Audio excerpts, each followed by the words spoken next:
Gobhi Qeema almost ready.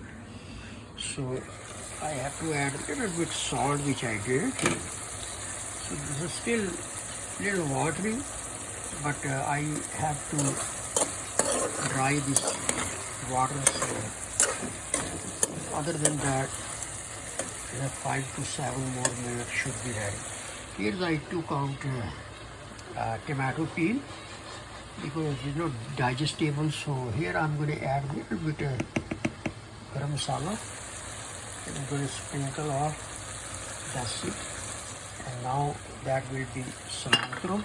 So I'm going to use hand to sprinkle around. So now I will leave it very slow fire or flame. So and it is ready. I will mix it.